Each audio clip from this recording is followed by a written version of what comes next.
그에게 의로 여겨졌다 기록된 것은 아브라함만 위한 것이 아니요 의로 여기심을 받을 우리도 위함이니 곧 예수 우리 주를 죽은 자 가운데서 살리신 이를 믿는 자니라. 예수는 우리가 범죄한 것 때문에 내줌이 되고 또한 우리를 의롭다 하시기 위하여 살아나셨느니라. 아멘. 한 주간 잘 보내셨어요? 비도 오고 일주일 내내 좀 우울한 날이기도 했는데 우울하지 않으셨죠? 네. 우리 선생님 보면 언제나 즐거워. 지금도 웃고 있어요. 자, 우리가 지금 의롭다 칭함을 받는 거에 대해서 계속 지금 알아보고 있는데요. 바울은 율법에 나타난 하나님의 의에 대해서 얘기를 하죠. 그리고 그 율법에 나타난 하나님의 의에 대해서 설명을 하면서 그리스도를 믿음으로 하나님의 의가 나타나고 또 하나님께서 의롭다고 여겨주신다. 그리스도를 믿는 믿음으로 하나님께서 의롭다 여겨주신다라는 것을 설명을 합니다. 또 바울은 믿음의 법에서도 설명을 하죠. 로마서를 통해서 법에 대해서 설명을 하면서 사람이 의롭게 되는 것은 율법의 행위에 있지 않고 오직 믿음으로 가능하다라는 것을 주장을 해요. 그러면서 이렇게 믿음으로 의롭게 되는 것은 유대인에게도 그리고 이방인에게도 모두 동일하게 적용이 된다는 거. 차별을 두지 않는다는 거. 선택받은 유대인이나 선택받지 못했던 이방인이나 이렇게 차별을 두지 않고 오직 믿음으로만 유대인과 이방인이 동일하게 의롭다함을 받을 수 있다는 거. 그 믿음 외에는 다른 방법이 없다는 것을 바울은 계속해서 강조를 합니다.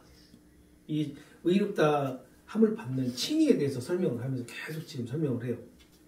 이렇게 바울이 그리스도를 믿는 믿음을 강조하는 이유가 과연 무엇일까? 물론 우리 성도님들은 잘 알고 계시죠.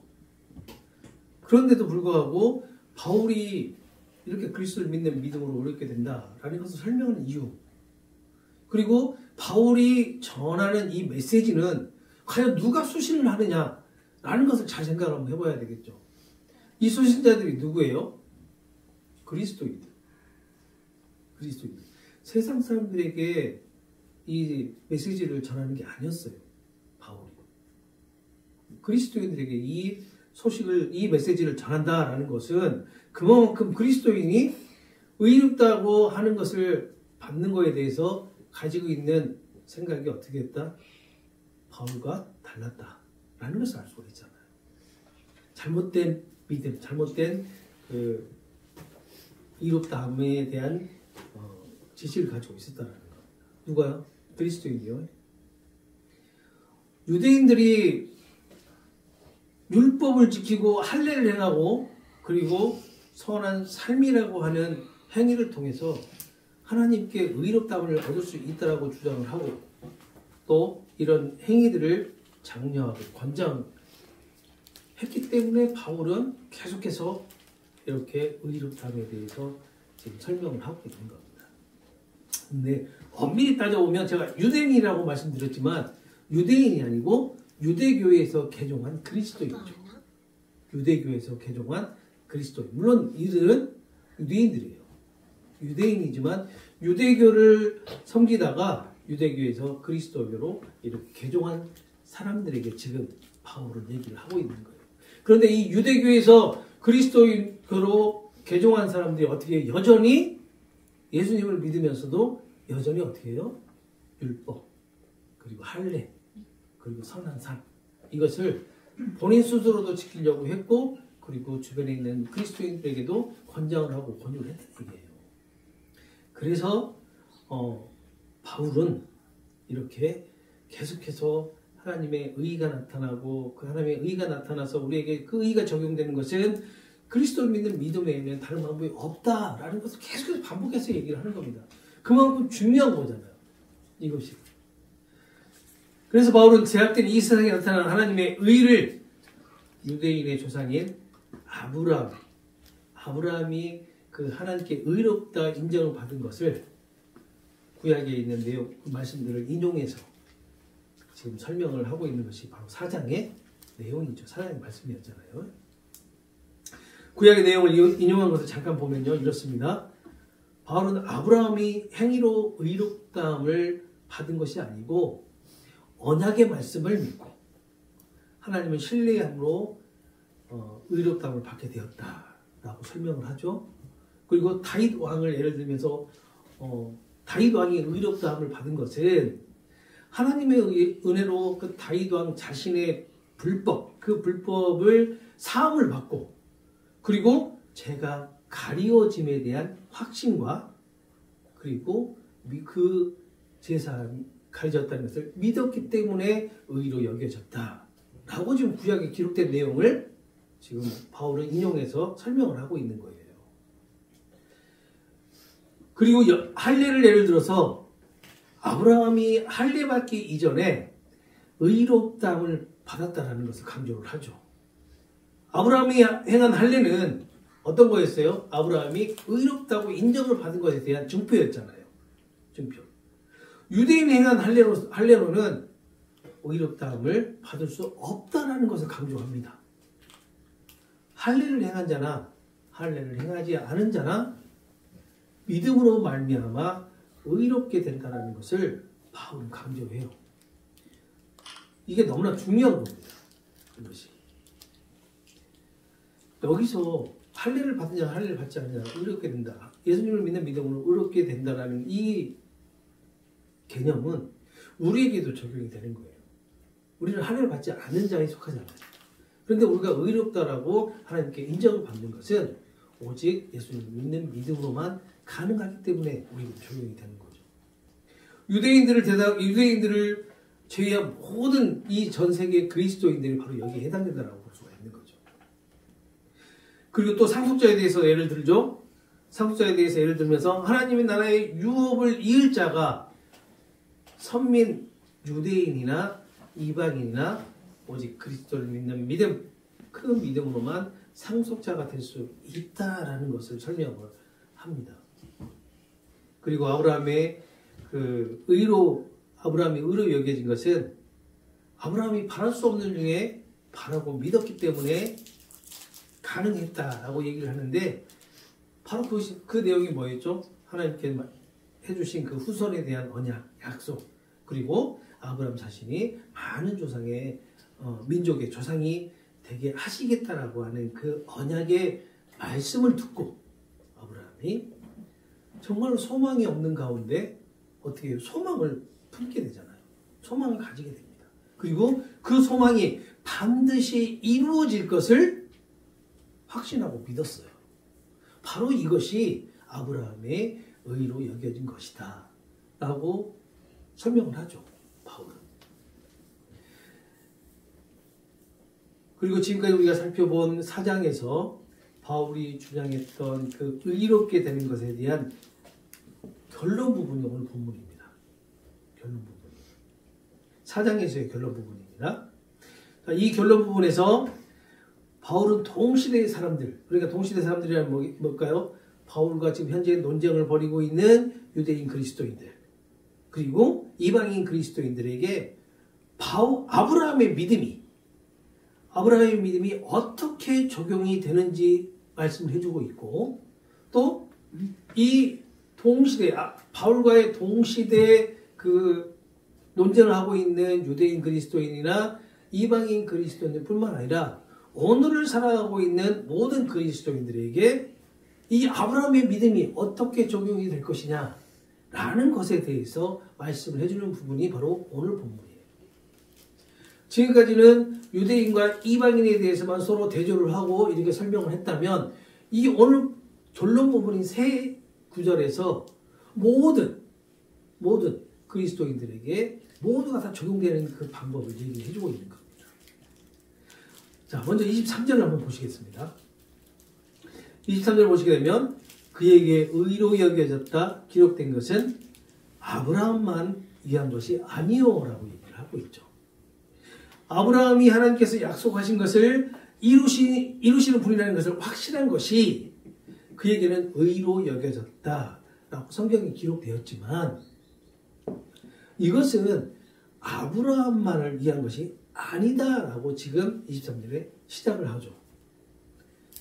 성경에 기록된 아브라함이 의롭다함을 받은 것이 아브라함을 위한 것이 아니다라고 하면 과연 이것은 누구를 위한 것인가? 그리고 누구에게 적용이 가능한 것인가에 대한 질문이 생깁니다. 23절 말씀을 보면 이것이 아브라함에게만 해당되는 것이 아니라면 과연 누구에게 또 해당이 되는 것인가? 라는 그런 의문점을 가질 수 있다는 겁니다. 바울은요, 믿음에 대해서 이렇게 얘기를 하죠. 믿음이라는 것이 아브라함에게 의로 간주되었을 뿐만 아니라 모든 믿는 자에게도 동일하게 의로 여겨진다 라고 지금 4장에서 계속 설명을 하고 있잖아요.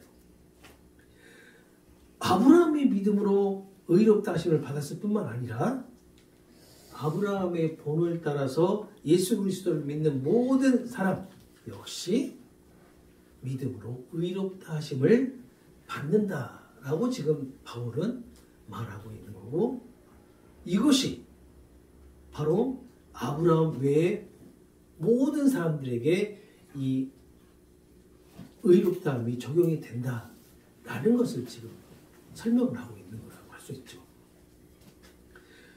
바울이 말하는 그 믿음으로 의롭다함을 받는다라는 그 원리는요, 아브라함에게만 국한된 것이 아니고 그의 후손, 즉 육신의 후손이 됐든 그리고 믿음의 후손이 됐든 모두에게 적용이 된다는 것을 강조하고 있는 것입니다. 아브라함이 의로 여기했다는 것은 아브라함뿐만 아니라 믿음이 선물로 주어진 모든 사람에게 다 적용이 된다는 것을 바울은 다시 한번 강조하는데, 바울이 강조하는 이유가 있습니다. 왜냐하면 이것이 바로 구원의 조건이 되기 때문에 그렇습니다. 모든 믿는 사람이 구원을 받는 길은 오직 예수 그리스도를 믿는 믿음 때문이기 때문에, 그래서 믿음이 선물로 주어진 자들에게는 모든 자는 그 아브라함이 받았던 의롭다함을 다 받을 수 있다라고 얘기를 하고 있는 것이고, 그래서 우리를 아브라함의 자손이다, 아브라함의 축복을 받은 자들이다 라고 얘기를 하는 거예요. 이것이 우리뿐만 아니라 전 세계에 있는 모든 이방인들, 그리스도인들에게 다 적용이 되는 거잖아요. 그러면서 바울은 우리의 믿음이 누구를 그리고 무엇을 지향하고 있는지, 지향해야 되는지 구체적으로 또 이어지는 말씀에서 설명을 합니다.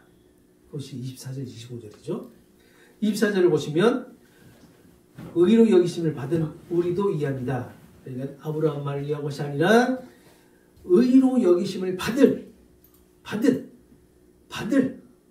우리도 위함이다 라고 얘기를 하고, 뒤에 오면은 바로 또 설명을 해줘. 예수 우리 주를 죽은 자 가운데서 살리신 이를 믿는 자, 이 믿는 자들이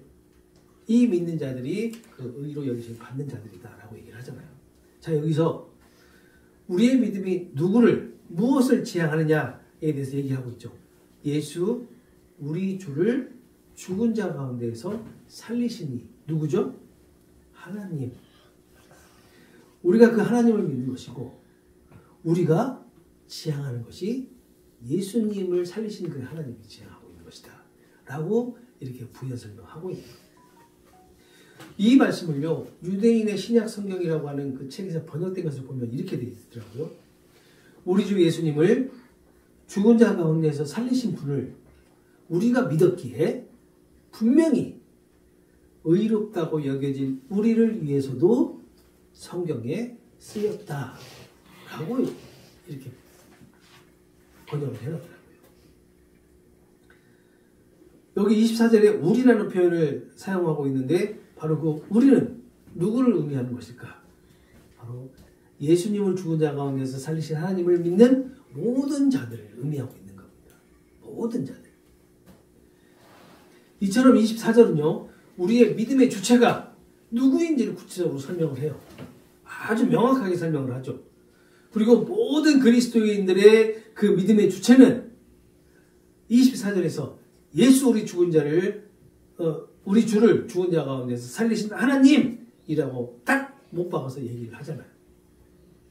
우리 믿음이 모든 그리스도인의 믿음이 하나님, 예수님을 지향하고 있다라는 것을 지금 우리에게 말해주고 있는 겁니다. 이 말씀은 23절에 아브라함만을 위한 것이 아니요라고 하는 유대인들의 그 특권을 부인하고 있는 말씀을 부연 설명하고 있는 거라고 할 수가 있겠죠. 자, 아브라함만을 위한 것이라고만 설명을 했다라고 하면 이것은 유대인들만이 그게 해당되는 유대인들의 특권이 될 수가 있어요. 그런데 아브라함만을 위한 것이 아니다라는 것을 통해서 유대인들의 특권이 아님을 지금 설명을 하고 있는 거예요. 왜냐하면 아브라함이라고 하는 것은 뭐냐면 하나님의 백성, 하나님의 선민을 대표하는 대표성을 가지고 있기 때문에 모든 유대인들의 대표를 가지고 있기 때문에 물론 거기에서도 이방인들의 또 대표도 가능하죠. 왜냐하면 믿음의 조상이라고 하는 그 단어를 통해서 유대인의 조상뿐만 아니라 이방인들의 조상까지도 될 수 있는 걸로 이게 대표성을 가지고 있는 거죠. 바울은 이 자신의 믿음의 논리를 설명하기 위해서 예수님에 대한 그 화제를 끌어내고 있는 것이고요. 지금 본문에서 지금까지 바울이 언급했던 그 하나님의 약속이 최종적으로는 예수 그리스도에게서 성취되었다라는 그런 사실을 오늘 본문을 통해서 암시를 하고 있는 겁니다. 뿐만 아니라 아브라함에게 약속하시고 그의 믿음을 의로 여기신 하나님과 그리고 예수님을 죽은 자 가운데서 살리신 하나님은 어떤 분이시다? 동일한 하나님이시다 라는 것을 동시에 지금 보여주고 있는 거예요. 그리고 아브라함이 소망없는 가운데 하나님의 그 약속이 성취될 것을 믿는 것과 또 신약시대 성도들이 그리스도인들이 예수님을 믿는 것은 동일한 믿음이라고 볼 수가 있는 거죠. 그리고요, 오늘을 살아가고 있는 그리스도인이 예수님을 믿는 것과 동일한 믿음이라고 할 수가 있습니다. 그렇지만 잘 생각해 보세요. 자, 아브라함의 믿음, 신약시대의 그리스도인의 믿음, 오늘을 살아가고 있는 그리스도의 믿음이 다 동일한 거예요. 그렇지만 아브라함의 믿음은 어때요? 실현될 언약이죠. 실현이 됐어요? 안 됐어요? 안 됐어요. 미래형이잖아요. 그렇죠? 미래형. 실현이 될 그런 언약, 즉 하나님의 약속에 대한 신뢰였단 말이에요. 이것이 믿음이에요. 아브라함의 믿음. 신약시대 성도의 믿음은 어떨까요? 성취된 언약이죠. 완성형입니다. 어떻게 해요? 말씀이 육신이 되어 오신 하나님. 그리고 십자가에서 다 이루었다 선포하신 것. 이것을 믿는 믿음이란 말이에요. 완성이 된 믿음. 그렇다면 오늘 살아가고 있는 그리스도인의 믿음은 어떤 믿음일까요? 성취된 언약, 완성된 이 믿음과 즉 다시 말해서 그리스도의 구원이 이루어졌죠. 이루어졌잖아요. 그리고 우리에게 또 하나의 예언을 해주시잖아요. 언약을 해주시잖아요. 그게 뭐죠? 다시 오시겠다라고 하는 새로운 언약. 그 언약을 우리에게 주시고 반드시 이 언약이 실현될 것이다 라는 예수님의 말씀을 신뢰하는 것이 바로 믿음이에요. 지금 현재 오늘 살아가고 있는 그리스도인의 믿음. 이것이 바로 아까도 말씀드렸던 무엇을 지향하느냐의 답이다 라고 할 수가 있는 거죠. 이렇게 바울은 24절과 25절에 우리의 믿음이 누구를 그리고 무엇을 지향하느냐라는 그런 복음을 제시하고 또 그리스도인이 누구를 무엇을 지향하는 것에 대한 그 답을 얘기를 해준데 바로 믿음 안에 있는 믿음 안에서 우리가 예수 그리스도를 바라보고 또 예수 그리스도를 지향하는 그런 삶을 살아갈 수 있다라고 지금 얘기를 하고 있는 겁니다. 그렇게 설명을 해주고 있는 거죠.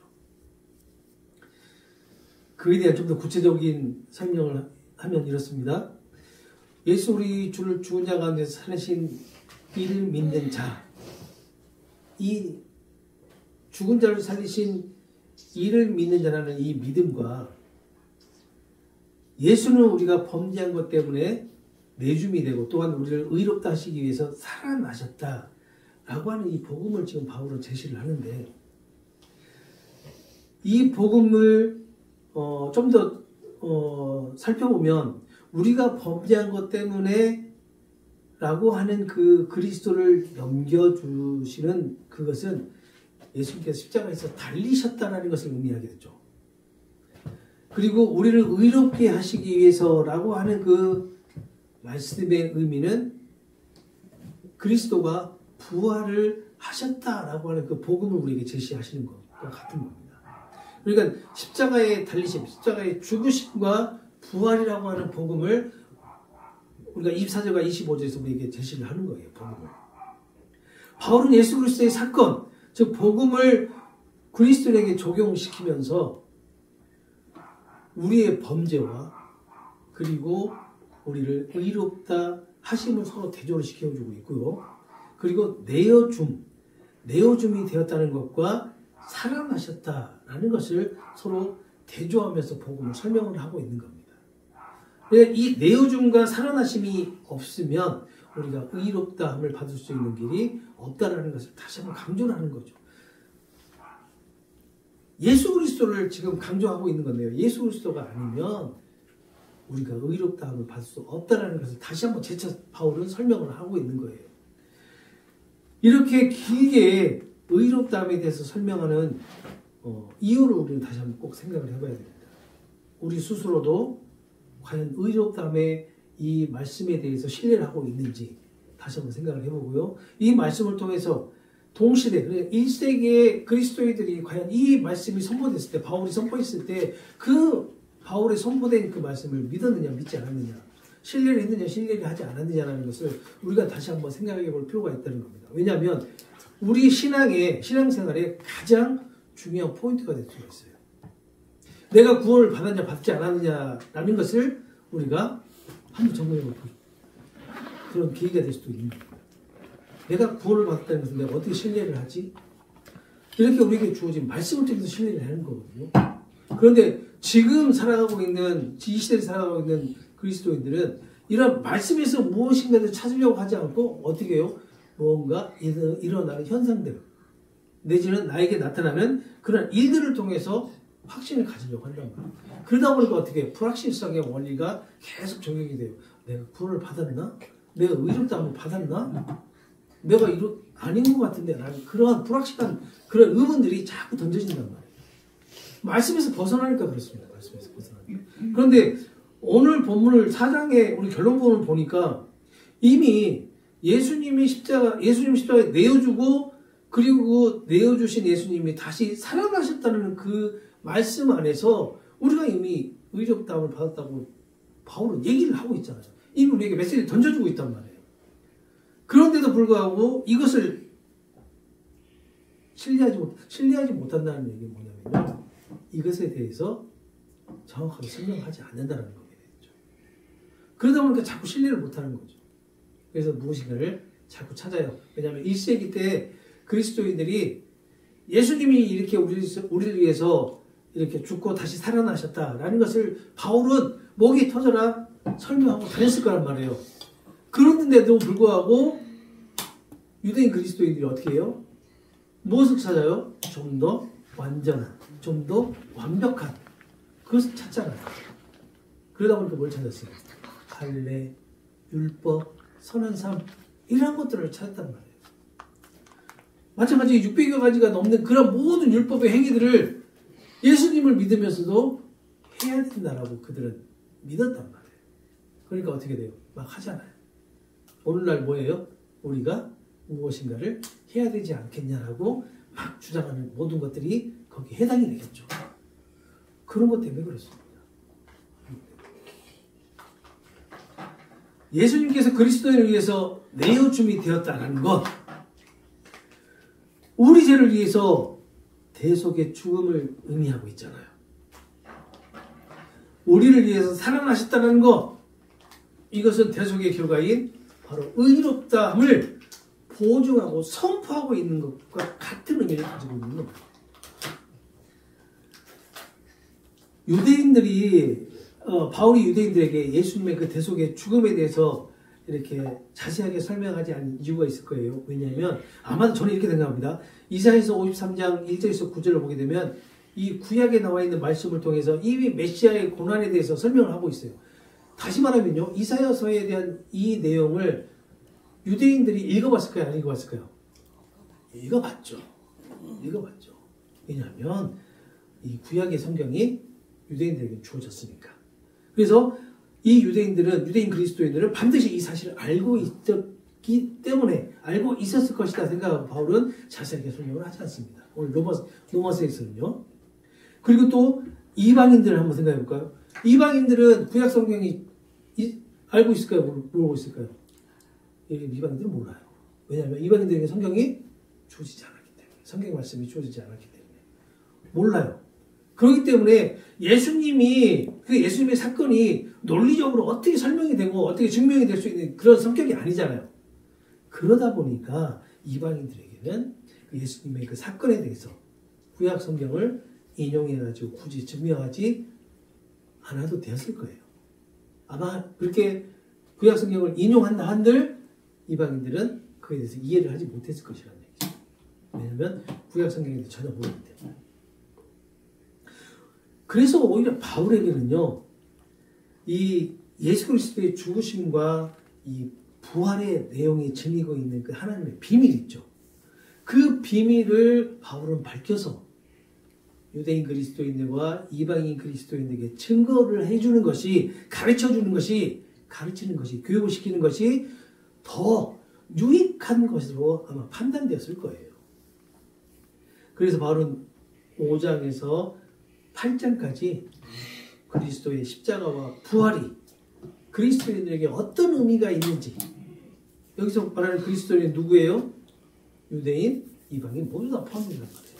이들에게 그리스도의 십자가와 부활이, 죽으심과 부활이 어떤 의미가 있는지, 어떠한 유익이 있는지에 대해서 설명하는 것이 5장부터 8장까지의 내용이에요. 오늘 우리가 살펴본 이 본문에서 바울은 그 유대인 그리스도인들에게 의롭다함을 받는 것에 대해서 왜 이렇게 자세하게 계속해서 설명을 하는 것일까? 제가 이제 반복해서 말씀을 드리지만 바울 자신이 유대인이었어요. 그리고 아주 뛰어난 율법 학자였기 때문에 이 유대인들이 가지고 있는 의에 대한 사고와 의에 대한 사유 있잖아요. 이러한 것들에 대해서 누구보다 더 잘 알고 있었을 거라고 생각해요. 바울이. 그리고 유대인들이 가지고 있는 이 선민의식이 쉽게 바뀌지 않을 것이다 라는 그러한 것을 바울은 너무나 잘 알고 있었겠죠. 그래서 바로 유대인들이 선망의 대상이었던 믿음의 조상, 그 조상을 예를 들어서 한 가지 자세하게 이렇게 짚어가면서 설명을 하고 있는 것이라 할 수 있는 겁니다. 바울이 이토록 유대인들에게 의에 대해서 그리고 친의에 대해서 이렇게 하고 있는 것은 예수 그리스도를 믿으면서도 유대교에서 권장하고 있는 그런 율법과 할례와 선한 삶이라고 하는 행위를 통해 더 완전하고 온전한 구원을 갈망하고 있었기 때문일 거예요.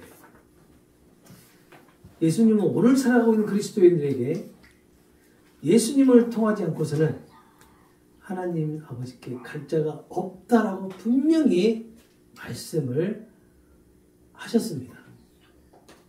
오직 예수 그리스도를 믿는 믿음 안에서 하나님께 의롭다고 인정을 받는다라는 것을 모든 그리스도인이 알도록 바울을 통해서 말씀하고 있단 말이에요.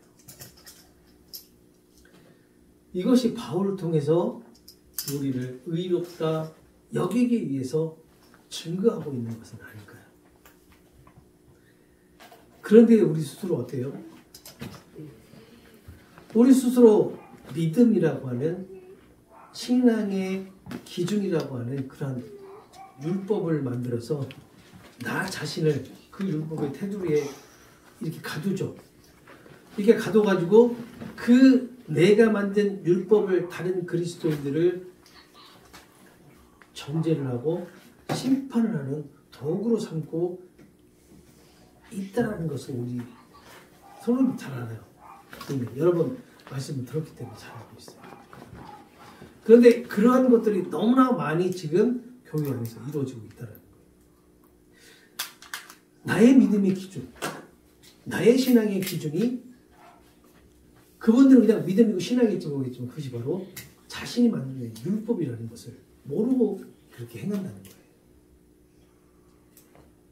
그러면서 그 율법으로 내가 받은 복에 대해서 자랑을 하죠. 내가 이렇게 내가 만든 그 믿음의 기준, 신앙의 기준으로 이렇게 했더니 나에게 이러한 축복을 내려주셨다. 나에게 이러한 은혜를 베풀어 주셨다. 라고 이렇게 자랑을 하면서 또 뭐예요? 너희들도 그렇게 한번 해봐. 내가 했던 것 같이 한번 해봐. 라고 이렇게 권한단 말이에요.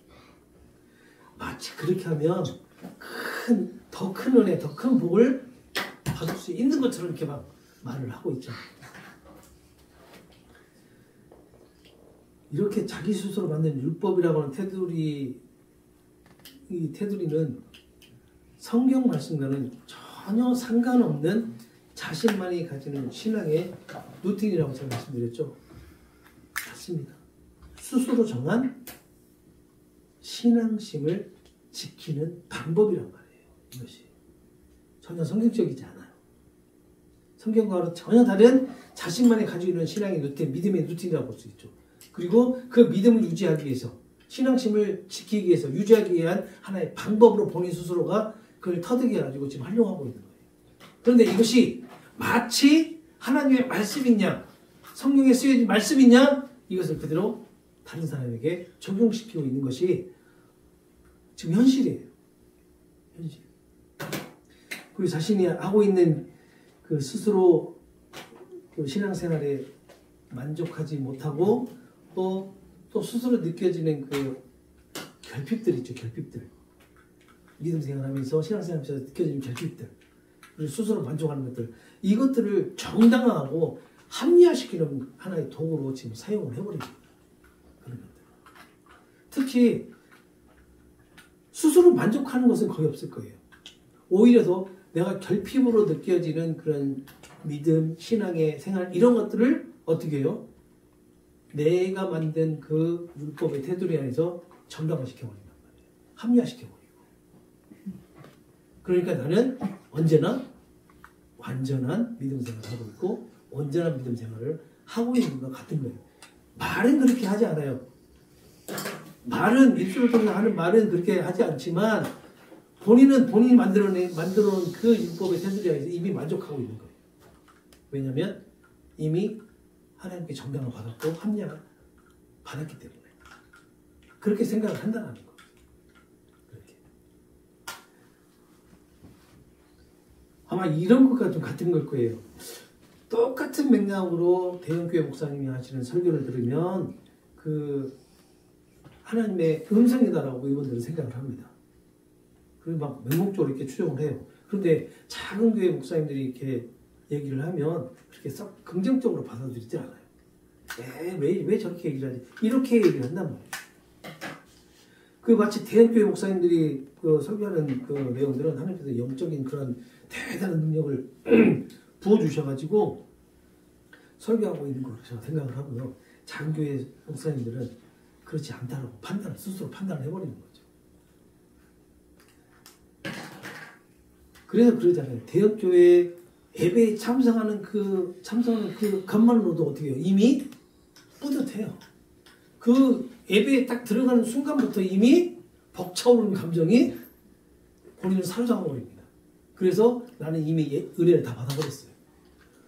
무슨 은혜를 그 교회의 웅장함을 보고 은혜를 받냐고요. 그렇지 않나요?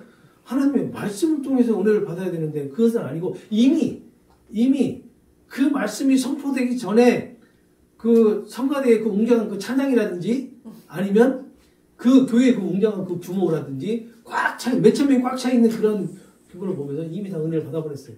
그리고 이미 본인 스스로 만들어낸 그 기준으로 어떻게 해요? 이미 다 제사함을 받고 한 주간의 삶을 다 여기서 받았어. 아, 나는 이번 한 주간 너무나 뿌듯하게 잘 살았어. 라고 이미 선포를 해버린단 말이에요. 스스로가. 내가 살아왔던 한 주간의 삶을 이미 예배가 시작되기 전에 어떻게 돼요? 이미 스스로 정당화시키고 합리화시켜요. 하나님 감사합니다.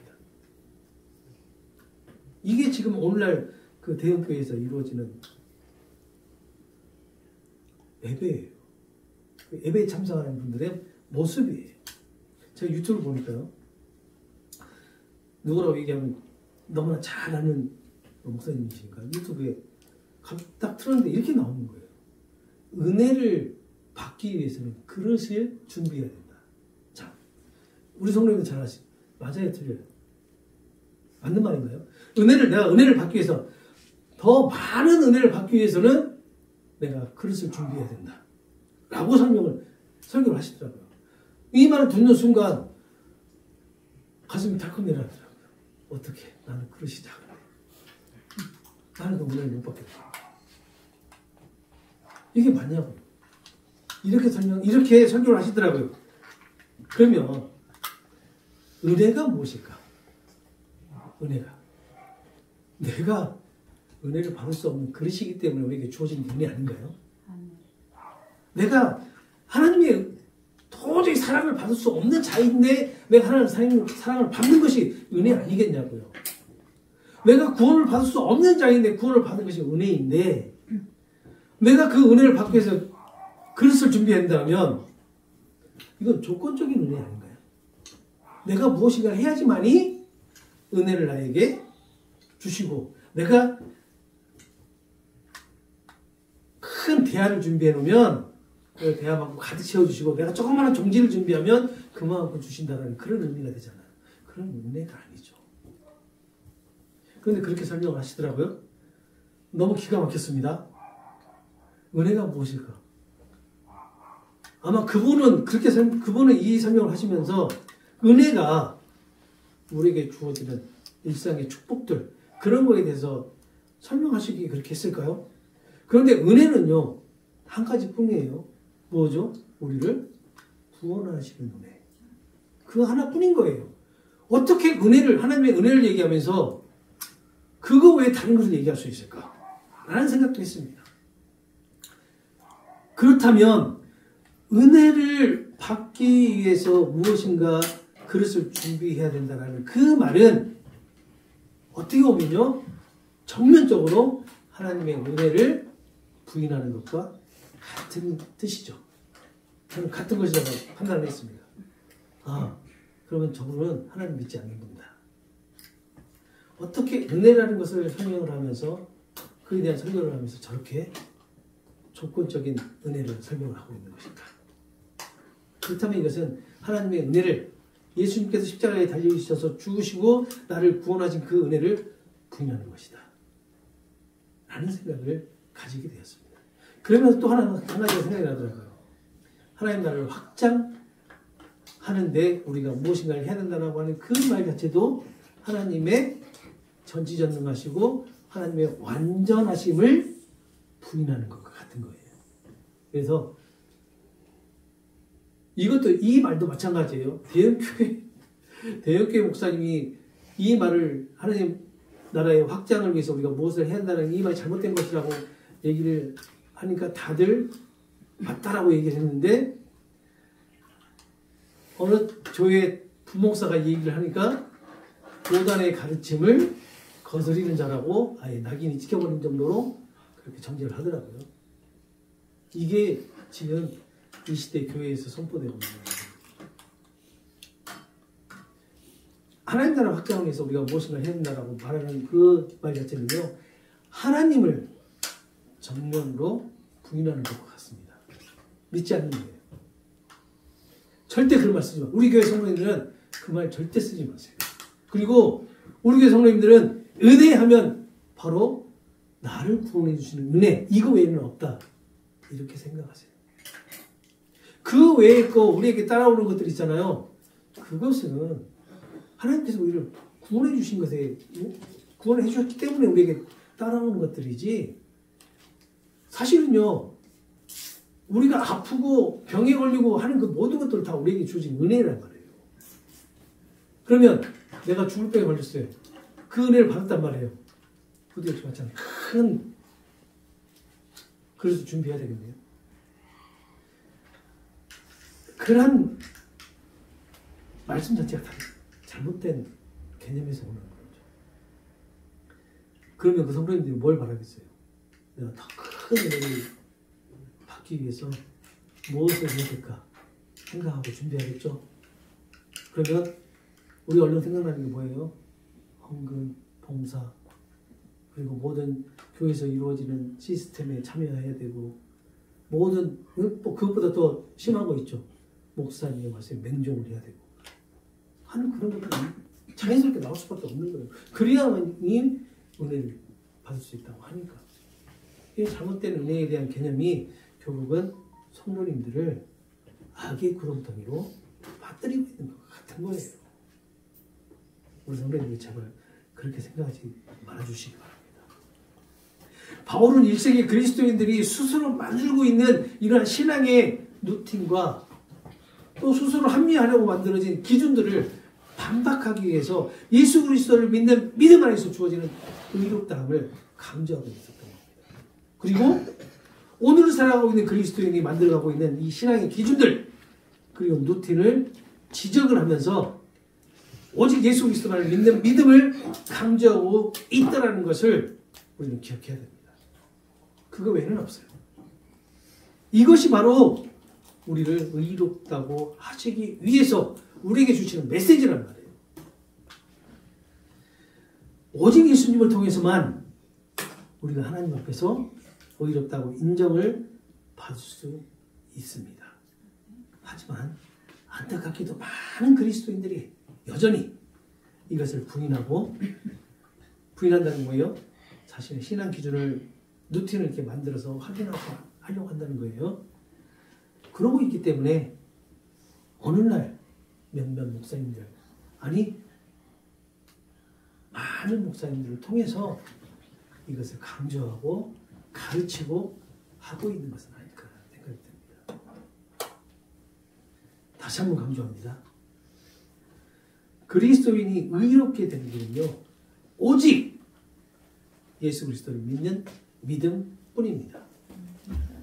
그리스도인이 의롭게 되는 것은요, 우리를 의롭다 하시기 위해서 오직 예수 그리스도를 믿는 믿음을 선물로 주셨기 때문에 가능하다는 겁니다. 이것을 잊지 말고 꼭 기억하시기 바랍니다. 기도하겠습니다.